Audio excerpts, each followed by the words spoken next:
How's it going, everyone? Hope you guys are having a wonderful day.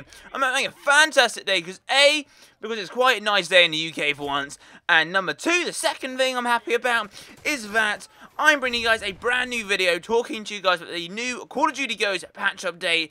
As you know, I like to do all these patch update videos, and you guys seem to love them. You know, the feedback is always great, and so a brand new patch update video. Woohoo! Let's go into the video and all that kind of jazz. So as like I do before every patch update video, guys, if you guys want to read the patch in full and you want to, read it while you're listening to this video, there'll be a link in the description, guys, if you want to check out the patch. It's pretty awesome indeed.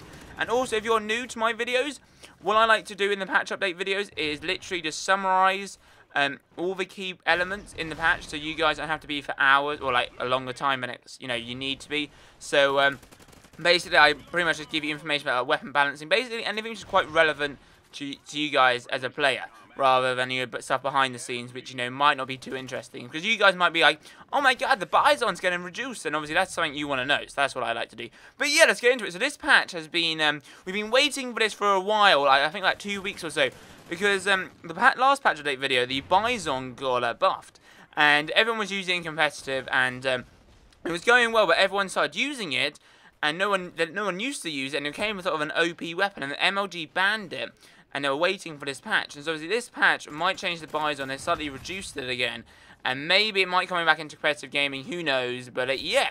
So first off, in the patch, what I'm going to be talking to you guys about is the spawns. So in free-for-all, team deathmatch, kill confirmed, and cranked, they've improved the spawn logic, which is pretty awesome indeed.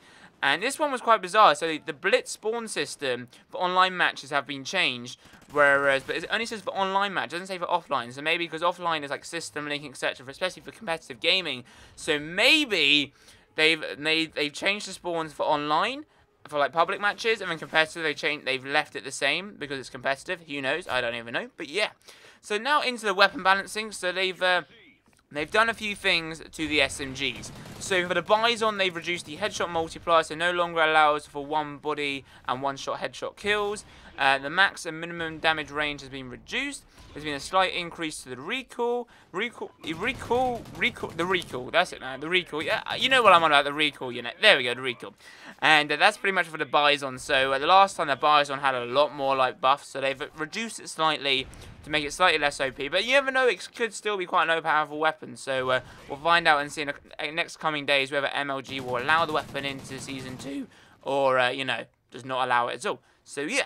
So now the Vepr is another SMG which I like, and they've slightly buffed it so that the aim down sight is faster, and apparently is now in line with the other SMGs. So I was for the SMGs who all had the same ADS, but apparently it's not, and they've improved with the Vepr there, so that's pretty awesome indeed. Now the CBJ MS, now everyone knows about the CBJ MS. People go like, Matt, you're so funny when you say CBJ MS. I don't know why, but I don't know. But yeah, so what they've done to the CBJ is that the max and minimum damage range has been reduced. So that is all right indeed.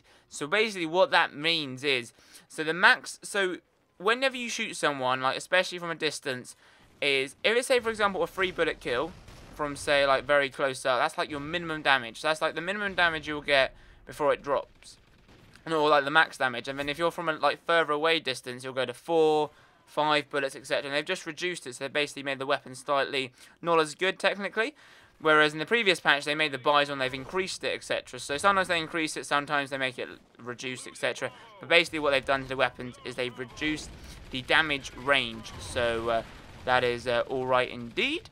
So now the IED, so they've finally done something to the IEDs, which is pretty good indeed. So if you guys remember from Modern Warfare 3, Black Ops 2, I believe, when you had the IMS, or you had something else, something similar to a Claymore type thing, where in the previous Call of Duties, if you were able to jump, go prone, crouch, etc., it would, stop it from detonating off, and you would have, saved yourself, and getting really annoyed when you think, blah, blah, blah, blah, blah, beep, beep, beep, whatever you want to say, and you go like, why is that IMS there, or why is that IED there, and before you were able to, try, if you were quick enough, you would save yourself, and with IEDs, you weren't really able to. So what they've done to it now is, the damage has been reduced. So the damage of the IED has been reduced whenever the player is jumping, crouched, or prone, and they've removed the ID position check to relate it to the player, which is pretty awesome indeed. That's for the IEDs. Now for the thermobaric grenades, they now do half the max health in hardcore matches. So basically, if you use one of those grenades, you're going to kill basically the guy 50% already in hardcore, which is pretty good indeed. Now for the kill streaks, guys, so if you guys use the squad mate, unfortunately, his accuracy and fire rate has been reduced, and the weapon has been swapped to the MP443. So if you guys use that, they've swapped it indeed. Now for the esports, isn't quite big. So if you guys follow me on Twitter or, you know, watch competitive gaming, you know in domination, for some reason, right, you have 2 rounds of dominations from each side. And what happens is you play 1 5-minute round, stop the game, restart it, and it'll be at 0-0. And obviously the COD will be like, okay, plus 44 on this side of domination. Whereas now they've basically enabled a round swap, which like in Blitz. So now no one has to do any more maths. It's a lot easier, and people, all you can see is you can see the score, and your leaderboards don't get reset. Because one thing which, if a match resets, technically like it's all about you know psychology, etc. Like if you, for example, if you're going 4-12, and you look at the leaderboard and you go, oh man, I'm playing bad.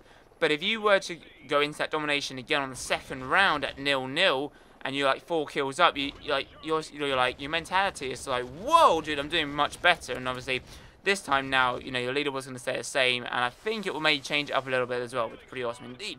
Now, additional fixes. So what they've done is they've fixed a few things for the tracked operations, and apparently it wasn't working all the time, so they fixed that, which is pretty good indeed. They fixed the issues where the new icons and headgear and all that kind of like camos, etc. would appear in private matches. And they've improved the voting for voting maps on multiplayer, which is pretty good indeed. Now, finally, the new features that they've brought into the game is so a few new game modes. Well, 1 new game mode and an additional feature to the gun game. So the new game mode is called Reinforced. So Reinforced is a competitive round-based game mode. When a player is killed, but the player will stay out of the game until someone on his team captures a control point. There are multiple ways to win. Capture and hold 2 control points, wipe out the enemy team, or capture 3 flags for all instant victory. So that's pretty good, that's pretty competitive. And in gun game, the final kill now requires a throwing knife to win, and players can also scavenge throwing knives. So there you have it, guys. That is the patch update, guys. So like I said, there'll be a link in the description, guys, to my Twitter if you want to follow me on Twitter. Link in the description to the patch update, notes, and all that kind of jazz. And there'll be a little bit of the description of the notes, which I've just read as well. So if you guys want to be intrigued, you can read the description down below, etc. Anyway, guys, be sure to give this video a thumbs up, share this with your friends, comment down below what your thoughts are about this patch, subscribe to the channel. We're almost near 700 subscribers, which is insane. I believe we're 2 off, so, you know, if we can hit 700 subscribers tonight, I will be very happy indeed. And, so, yes, so have a nice day, guys. I'm about to go to the gym, and, adios. Have a nice day, guys. Woohoo!